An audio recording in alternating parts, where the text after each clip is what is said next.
7:35 de la mañana. Continuamos en nuestra conversación con el diputado Edwin Rojas, diputado del Gran Polo Patriótico. Le dejaba una pregunta en el aire y rápidamente para pasar a otros temas. ¿Qué va a pasar o qué acciones van a emprender desde el Gran Polo Patriótico cuando esta ley empiece a aplicarse, sin contar con el visto bueno del presidente de la República, que ya dijo que esta ley de amnistía no iba a pasar por Miraflores? Sí, aquí no queda otra que la aplicación de la Constitución Nacional. La Constitución Nacional establece que la fase de promulgación de las leyes la ejecuta el presidente de la República. El presidente de la República tiene derecho a devolver ese proyecto a la Asamblea para que sea levantada su sanción y, si no, acudir al Tribunal Supremo de Justicia para revisar la constitucionalidad de esta ley. Lógicamente esta ley no pasa un examen de constitucionalidad ni de primer grado. Esto no, ni un tribunal de municipio sería capaz de aplicar semejante barbaridad, que inclusive yo nada más quisiera, porque una cosa es hablar y una cosa es lo que está escrito. Aquí estuvo un diputado de oposición de manera caradura diciendo que esta ley era para Teresa Calcuta y el Papa Juan Pablo II. Fíjate lo que dice acá: esta ley se concede amnistía de los delitos de fuga y quebrantamiento de condena. Por ejemplo, si una persona que está privada de libertad se fuga, bueno, aquí estamos abriendo a que cualquier privado de libertad se fugue y se acoja al artículo 17 del proyecto que se validó anoche. Pero además hay una gravedad, dice que los jueces que no apliquen esta ley pueden ir presos de 2 a 5 años. O sea, ahora los victimarios, que son ellos, el que va a ir preso es el juez, porque no saque, por ejemplo, de la cárcel a alguien que haya cometido un delito de estafa inmobiliaria. Y además dice que la amnistía, dice el artículo 20 y el artículo 22, que la amnistía las personas que sean beneficiadas de la amnistía ahora pueden ir y demandar por daños civiles al Estado. O sea, ahora Nelson Messerani puede venir y demandar al Estado venezolano. No solo que se autoperdonan, sino que ahora, por ejemplo, el caso de Juan Carlos Caldera, que es el diputado que recibió un sobre por soborno, ahora hay que devolverle el sobre con su soborno,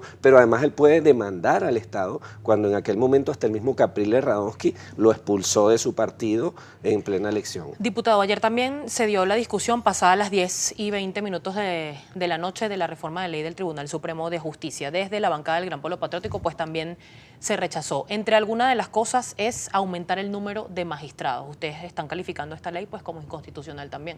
Sí, fue un paquete que nos metieron ayer, un paquete, un madrugonazo que le dieron al pueblo. Primero la ley de impunidad criminal y luego a las 10:30 de la noche introduce la oposición un proyecto para reformar la ley del Tribunal Supremo de Justicia. ¿Por qué es inconstitucional?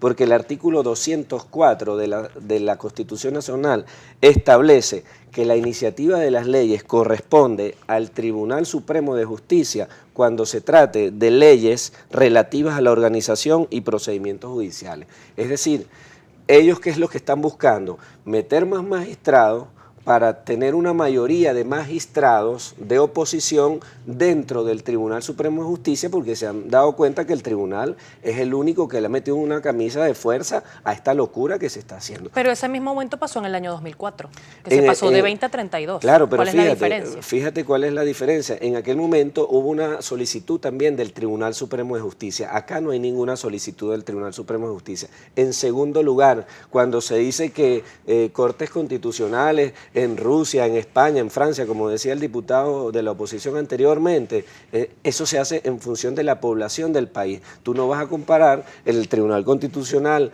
de Brasil, que hay 200 millones de habitantes, con el Tribunal Constitucional de Venezuela, donde tenemos 30 millones de habitantes. Es decir, eso se hace en función del porcentaje de sentencias y de casos que maneja un tribunal. Si nosotros tenemos 1000 casos, no vamos a tener 1000 magistrados como los tiene, por ejemplo, la Corte Constitucional de Estados Unidos, que tiene 200 millones de habitantes. Eso hay que ser serios y decir el por qué una cantidad de magistrados. ¿Qué está detrás de todo esto? Controlar controlara el Poder Judicial. Y como Pero no ellos, está en este momento controlado por el Partido Socialista Unido de Venezuela, según denuncian los diputados de oposición.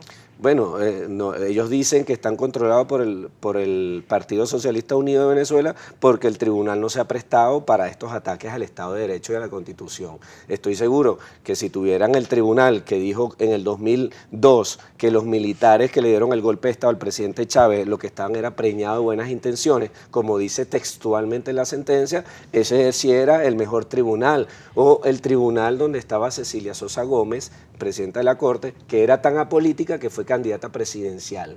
Diputado, hay mucha participación a través de nuestra cuenta en Twitter, @primerapágina, y todas las preguntas las tiene Gabriel para usted. Gabriel. Efectivamente, diputado Rojas, un gusto que esté con nosotros la mañana de hoy acá en Globovisión y en Primera Página. Vamos a iniciar el recorrido por los comentarios de la audiencia. Ángel Tortolero le dice, esa ley de amnistía es nula, ni el presidente la promulgará, ni el TCJ la validará. ¿Qué nos espera? ¿Confrontación? Bueno, yo creo que eso es lo que está buscando la oposición, ir a un estado de violencia, mientras el presidente Maduro lo que está es trabajando en función de sacar la economía adelante. Ellos están buscando una situación ya de polarización radical y están buscando una guerra civil, estoy seguro. @Pegonzote le pregunta, diputado Rojas, ¿los muertos de los golpes del 92 no son de lesa humanidad o solo con pedir perdón es suficiente? Fíjense, en el año 92 el presidente Chávez asumió la responsabilidad de la rebelión militar, que fue una rebelión contra el Estado. Por ejemplo, los hechos de la salida no fueron contra el Estado, fueron además contra el mismo pueblo. Fue unas guarimbas que afectaron principalmente al pueblo venezolano.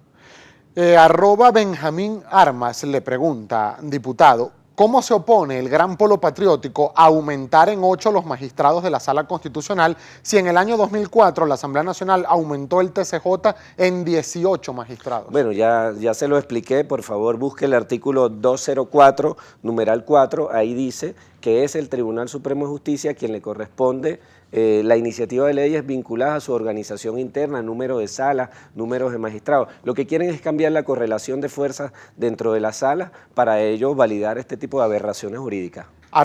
@Carlos Boudewin pregunta, ¿madrugonazo como el que dieron ustedes en diciembre cuando nombraron a los magistrados? Bueno, acá se hizo un proceso de postulación de magistrados que duró prácticamente 2 meses. La ley de amnistía la aprobaron desde las 3 de la tarde del día de ayer hasta las 11 de la noche. Mientras la gente estaba viendo el juego de fútbol de la Vinotinto, estaba la oposición hablando de una ley de reconciliación nacional. ¿Qué ley de reconciliación nacional? Se hace en la madrugada, se hace en la medianoche. ¿Qué es lo que querían ocultarle al país? Que no esperaron la luz del día para debatir este proyecto. Frankie Reyes Silva dice, vimos por Globovisión que el Gran Polo Patriótico dijo que no discutiría ni participaba en la ley de amnistía. Ahora dicen que no los llamaron a participar. Fíjense, nosotros lo que hicimos fue decir que no nos íbamos a prestar a un proceso de consulta donde no se invitaba a las víctimas de la guarimba. Una ley de amnistía, Gabriel, y pueblo venezolano, para que haya amnistía debe haber perdón, y además debe haber reparación de las víctimas. Seguimos con más comentarios, diputado Rojas. Por ejemplo, Javier José Lozada le pregunta, diputado, ¿cuántas veces en el anterior periodo de la Asamblea Nacional se cambió el orden del día? ¿O va a decir que no sabe? Claro, pero es muy fácil decirle al pueblo que vamos a orden del día, debatir el exhausto al Papa Francisco, a las 2 de la tarde Julio Borges dice que ese es el tema y a las 2:30 meten que el tema es ley de amnistía y ley del TCJ. Si es un proceso nacional de reconciliación, ¿por qué no consultamos a la nación en toda y esperamos de manera surrecticia que la nación estuviera viendo un juego de fútbol para de espaldas al pueblo salir con esa defecio? Por razones de tiempo, diputado Rojas, un último comentario. Lo escribe Germán Cortés y le dice, camarada, hay que apoyar la ley de producción nacional, la de los magistrados, para que se acabe tanta impunidad. Ya basta, Dios mío. ¿Qué le responde? La impunidad se acaba con justicia, lo decía Simón Bolívar en los distintos manifiestos. El pueblo venezolano no está pendiente de magistrado, el pueblo venezolano lo que está pendiente, Gabriel, y pueblo es que se resuelvan las dificultades económicas y esta tormenta económica que nos está afectando en el abastecimiento, en los precios justos y en la producción nacional. Hacia allá es donde debería estar esa Asamblea Nacional y no discutiendo temas de cómo ellos asumir más poder, que le den poder al pueblo y por supuesto que ayuden al presidente Nicolás Maduro con leyes que permitan la reactivación económica, la solución de los problemas reales de los venezolanos, la lucha contra la inseguridad, la lucha contra la delincuencia. Esos son los problemas de los venezolanos. El problema del venezolano no es meter 4 magistrados o meter 10. El problema del venezolano es que reactivemos la industria farmacéutica, que reactivemos el sistema industrial, que reactivemos los alimentos a precios justos. Y hacia allá es donde está trabajando nuestra revolución. Diputado, me quedan segundos para despedir la entrevista. Está en agenda de la oposición también la posible aplicación de un referéndum revocatorio para cortar el mandato del presidente Nicolás Maduro. El día de ayer, el exministro de Interior, Justicia y Paz, Miguel Rodríguez Torres, asegura que el chavismo está disminuido. ¿Tiene músculo político en este momento el chavismo para enfrentar un proceso como este? El chavismo tiene un vínculo gigantesco. Fueron más de 5,5 millones